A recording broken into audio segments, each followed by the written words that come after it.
कि हार का ढिंढोरा पिट जाए साथ में, लेकिन उसके बाद उठिए और कहिए ऐसे धूल झड़ाते हुए कि हम जीते।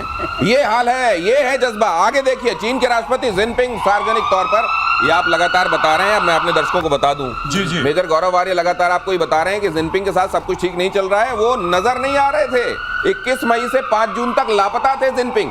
चीनी सरकार मुखपत्र से भी गायब। पहली बार ब्रिक्स समिट में भी शामिल नहीं होने वाले हैं जिनपिंग। और बताया ये जा रहा है कि ये पहली बार हुआ है कि शिन्हुआ जैसे में अब वहां के मुखपत्र में इनकी कोई दिन नहीं होता था फोटो ना छपे। 3-3, 4-4 दिन इनकी फोटो नहीं छपी और दुनिया भर में ये खबर है। और जापान तक कह रहा है कि भाई साहब जिनपिंग इतने दिन गायब। भले ही वो कहीं भी गायब रहे, लेकिन कम से कम अखबारों में दिख जाता था। नहीं, बिल्कुल। मैं एक बात ये कहना चाहता हूं कि ऐसा नहीं कि किसी बाहरी ताकत ने शी जिनपिंग पर हमला करा, ये बात नहीं है, लेकिन उसके अंदर ही उसके खिलाफ coup की तैयारी चल रही है। ये वेस्टर्न मीडिया भी डिस्कस कर रहा है, ये वेस्टर्न इंटेलिजेंस रिपोर्ट्स भी कह रही हैं कि अब लोग परेशान हो गए। रियल एस्टेट बस्ट हो गया वहां पे बैंक बंद हो गए, वहां पे अनएम्प्लॉयमेंट हैज क्रॉस 15%। और जो सुनहरा सपना दिखाया था चीनी कौम को कि ठीक है, अब वो चीनी कौम कह रही है कि चीनी कम, वो चीनी कम पे आ गए हैं आज की तारीख में, और इसका रिप्लेसमेंट तैयार किया जा रहा है। सर दिनेश, इसकी दो चीजें खास हुई हैं जिसकी वजह से लोग इनके पीछे पड़े हैं। एक तो इनकी जो डेट डिप्लोमेसी थी कि हम जाएंगे, चीजों खरीदेंगे, लोगों को लोन दे देंगे, लोन वापस मिले ना मिले, लोग हमारे साथ होंगे, जितने देशों को डोट दिया। तो पैसे और दूसरा BRI में जो इन्वेस्टमेंट किया, कहीं से कोई चीज वापस नहीं आई है और पूरा रियल एस्टेट गिर गया यहाँ। लेकिन सर ये तो सारे पोस्ट तो इन्होंने कब्जा कर रखे हैं। इसीलिए सबके लिए जिम्मेदार यही है। और उसके लिए जो इनका होता है एक स्टैंडिंग कमिटी ऑन पॉलिट ब्यूरो, जिसमें 7 ही लोग होते हैं। वो 7 लोग जो है जो अंदर बातचीत करते हैं, उसकी रिकॉर्डिंग भी नहीं होती है। वो 7 सबसे यहाँ सबसे पावरफुल लोग होते हैं पूरी पार्टी के। उनमें भी इनकी मौजूदगी नजर नहीं आ रही है। खबरों से आ रहा है अब ये मतलब कि तख्ता पलट अंदर से जरूर हुआ है और हून जिनताओं की जो क्लिकें थी वो एक्टिव हो गई है। अब ये भी कहा जा रहा है कि ब्रिक्स में ऐसा कभी नहीं हुआ 12 साल के अपने कार्यकाल में कि ये ना पहुंचे ब्रिक्स। बिल्कुल, लेकिन पहली बार प्रधानमंत्री ली कीयांग जाने वाले हैं उसमें। मतलब ये तो बहुत बड़ा इशारा है कि इनके साथ गड़बड़ है। हू जिनताओ वही है जिनकी इन्होंने पब्लिकली बेइज्जती करी थी, जो बगल में बैठा हुआ था और शी जिनपिंग ने ये बोला था सिक्योरिटी को कि इस आदमी को ले जाओ, यहां से बाहर ले जाओ, उसने इशारा करा था।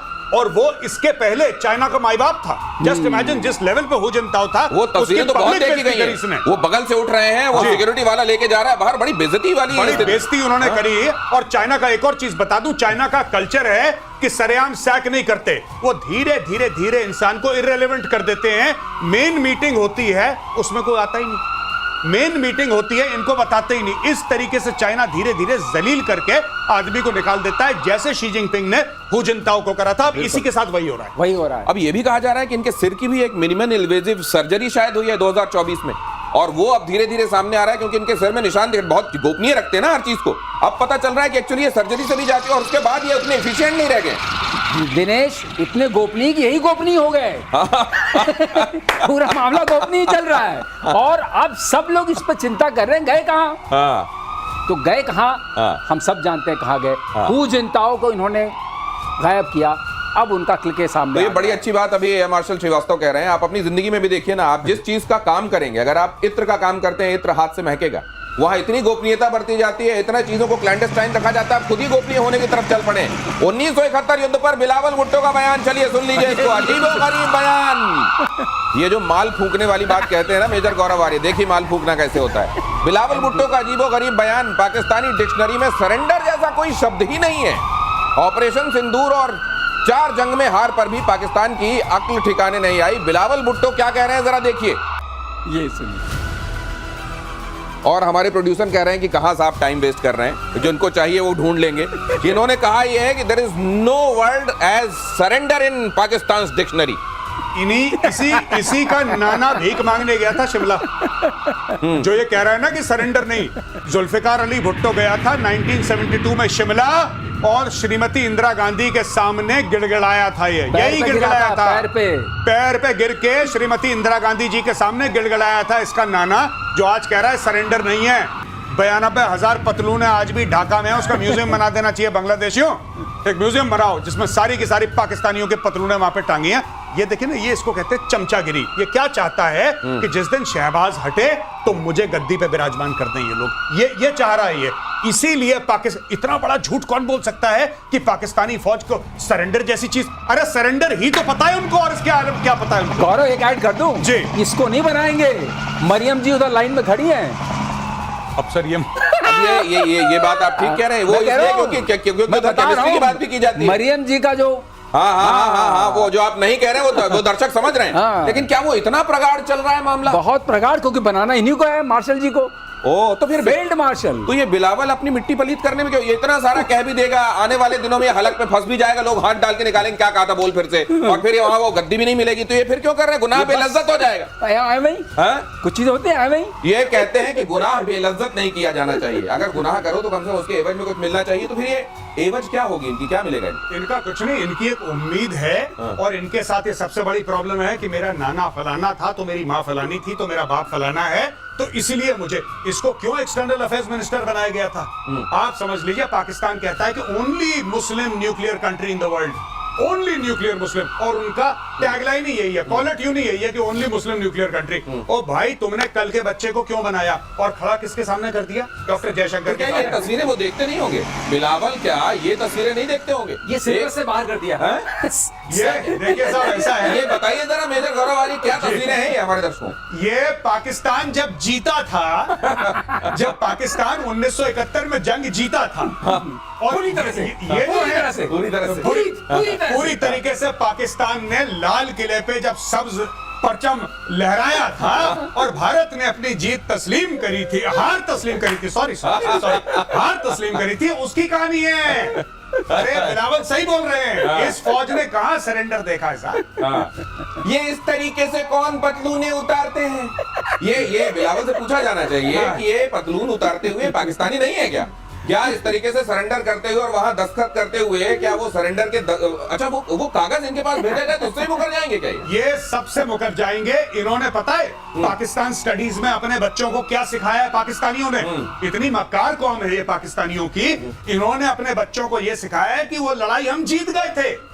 वो 1971 की लड़ाई पाकिस्तान जीत गया था, लेकिन भारत ने कुछ साजिश करी है। अच्छा ये बताइए, जिस दिन सरेंडर हुआ जी, उस दिन तक वहां का अखबार डॉन ये छाप रहा था कि हम आखिरी दम तक लड़ाई लड़, अरे वहां सरेंडर हो गया तुम आखिरी दम तक लड़ाई लड़ते? पूरे कुएं में भांग खुली है क्या? उन्होंने ये भी उन्होंने यहां तक बोला था कि साहब हम बस जीतने वाले हैं, किसी भी दिन आपको खुशखबरी मिल सकती है, और काफिरों को इतना मारा है कि काफिर हाथ जोड़ के रो रहे हैं हमारे सामने, क्या मालिक माफ कर दो मालिक। और वो किस्सा भी तो बता दो जो याया जो बैठे अंदर दारू पी रहे थे, हम तो जीत ही गए। मैं वो किस्सा बता नहीं सकता सर, फैमिलीज देखती हैं। इनका जो डिक्टेटर था याया खान, याया खान के कमरे में 3 दिन तक उसका एडीसी खटखटा रहा था कि सर प्लीज हम लोग हार रहे हैं, Dhaka is fallen, sir please Dhaka गिर चुका है, आर्मी सरेंडर करने जा रही है, सर प्लीज कुछ करें आप राष्ट्रपति हैं पाकिस्तान के। वहां से सिर्फ एक आवाज आई, डू नॉट डिस्टर्ब। शराब के नशे में, और XYZ he was busy। Now अब आप अपने हिसाब से XYZ समझिए, हम आप प्रबुद्ध हैं सब, और अब टुकड़ों में जाएगा ब्रिटिश नेवी का फाइटर। अगली खबर देखिए जरा, ये जो है ये जिसके आसपास बड़ा मिस्ट्री बना के रखी जाती है, ये हमारी बड़ी खतरनाक मशीन है, देखिए उसका क्या हाल हुआ पड़ा है। ये केरला में खड़ा हुआ है, और अब तो कहते हैं केरला में सर इसको लेके मीम बन रहा है कि जो केरला आता है वो नहीं जाता है। इसको देख लो, F विमान को देख लो। अब बहरहाल 14 जून से तिरुवनंतपुरम एयरपोर्ट पर F-35 खड़ा हुआ है। रिपेयरिंग के बाद भी फाइटर उड़ान भरने की हालत में नहीं है। 14 जून को फाइटर की इमरजेंसी लैंडिंग हुई थी। HMS Prince of Wales carrier strike group का हिस्सा, सुनने में बड़ा बजनी नाम आपको लग रहा होगा, लेकिन हालत देखिए क्या है। और कहा अच्छा इसको ये भी कहा गया कि ऐसे खुले मत रखो, बहुत तुम्हारा कीमती है, चलो हैंगर में। कहते हैं इनको इस बात का डर था कि वो स्टडी ना कर लिया जाए एयर मार्शल सर। ऐसा है ना, हाँ। वो इतना गुप्त इसीलिए रखा जा रहा है कि अभी गुप्त तरीके से इसको इसके विंग्स निकाले जाएंगे, इसका टेल निकाला जाएगा, तब ये इतना आप ये कह रहे हैं इसलिए इसको गुप्त रखा जा रहा है ताकि इसको जो रोग हो गया है वो गुप्त ही रहे। उसके बाद इसके दोनों विंग्स निकल जाएंगे, इसका टेल निकल जाएगा, और तब ये ग्लोब मास्टर में अंदर चला जाएगा। तो सर अब इसके पुर्जे करके, पुर्जे मतलब बहुत ज्यादा पुर्जे नहीं होंगे, मतलब लेकिन विंग्स अलग, टेल अलग, उसी को पुर्जा इसके साथ हुआ क्या? तबीयत कैसे खराब हो गई इसकी? देखिए हाँ। इसकी इतनी खराब हो चुकी है हाँ। कि अब पूरे नहीं तो F-35 बड़ा खतरनाक है ये सर। तो अकेला है। हाँ। पूरे लॉकहीड मार्टिन की तबीयत खराब हो गई, अब कोई F-35 खरीद नहीं रहा है। ओहो। लोग कह रहे भाई साहब ये तो कहीं चला गया। ऊपर से केरला वाले कह रहे हमारे यहाँ जो आता है वो जाता नहीं, हाँ। क्योंकि हम इतने सुंदर देश हैं। हाँ। तो God's अब ये own वाली country। बात आ गई है, गॉड्स हाँ। Own country. हाँ। अब ये डर का माहौल फैल गया है। हाँ। ये आप अगर सीरियसली स्पीक अगर हाँ। मुझसे पूछेंगे हाँ। तो इनका जो भी इनके पास टूल्स टेस्ट इक्विपमेंट लेके आना था वो इनके जो हम कहते हैं BRD base repair depot level जो होता है उसमें नहीं हो सकता है, इसको ओईएम के पास ही जाना पड़ेगा। अच्छा अच्छा अच्छा अच्छा। तो equipment ओरिजिनल manufacturer के पास ये लॉकहीड मार्टिन जाएगा। ये लॉकहीड मार्टिन जाएगा। हाँ। और ये बात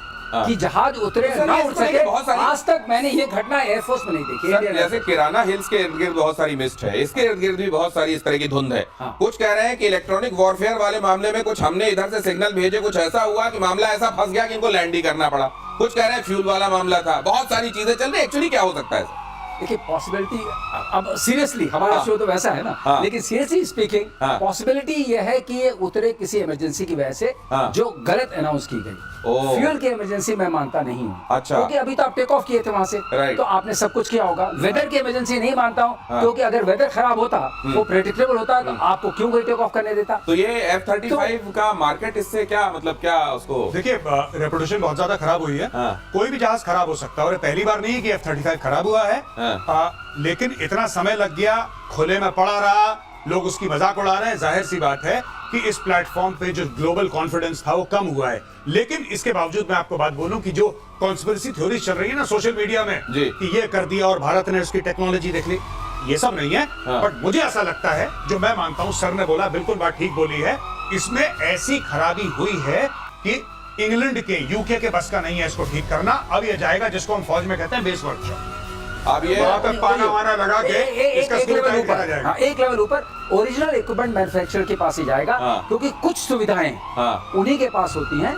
फाइनल फ्रंटियर उसको मानते हैं, हाँ। जहां ये जहाज बना था। हाँ। अब बात ये आती है कि इसमें क्या हो सकता है, हाँ। वो वाली जो बात आती है, हाँ। क्या सॉफ्टवेयर की प्रॉब्लम हो सकती ठीक। है। अगर सॉफ्टवेयर की प्रॉब्लम होती तो इक्विपमेंट लाके रीलोड कर देते। तो आप कह रहे हैं मतलब कि ये मिक्स्ड है, इसका मतलब इसके अंदर जो अब ये इलेक्ट्रॉनिक जो बीमारी है ये मायके जाके ही ठीक ये होगी। Embedded software. चलिए अगली खबर देख लीजिए। रक्षा अधिग्रहण परिषद यानी डीएसी ने quick reaction surface to air missile QRSAM deal को दी मंजूरी। 36,000 करोड़ की लागत से खरीदी जाएगी ये मिसाइलें। थल सेना को 3 रेजिमेंट्स, वायुसेना के लिए 3 स्क्वाड्रन। क्या फर्क पड़ेगा सर इसके आने से? बहुत फर्क पड़ेगा। ये जो हमारा स्वाम ड्रोन्स का जो अटैक Threat होता है, है, हाँ, थ्रेट है, हाँ। उसको हैंडल करने में बहुत सक्षम अच्छा, है। अच्छा, अच्छा, क्योंकि ये पॉइंट डिफेंस के काम आएगी। अच्छा। तो हम पॉइंट डिफेंस करते हैं, उसका मतलब some area which is space के हिसाब से छोटा है, अच्छा। उसके डिफेंस में काम आएगी। हाँ। और इसमें जो मिसाइल लगे उसकी लागत भी कम है।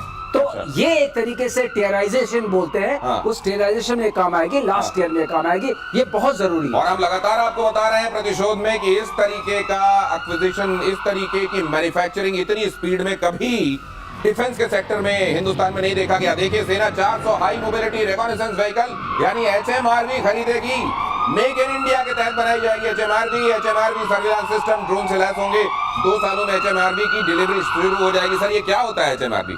देखिए साहब, ऐसा है कि ये जो कर रहे हैं ना इसमें HMRV, sir this is that vehicle based thing that they are talking about. Right, yeah. Yes, vehicle based High mobility. Equipment, बिल्कुल sir, high mobility vehicle based equipment है और ये काफी चीजों में मदद करेगी। सर मैं हाई आपसे mobility rescue vehicle rescue vehicle, sir हाँ, इसमें is it also a malfunctioning thing, how to take care of that और नो?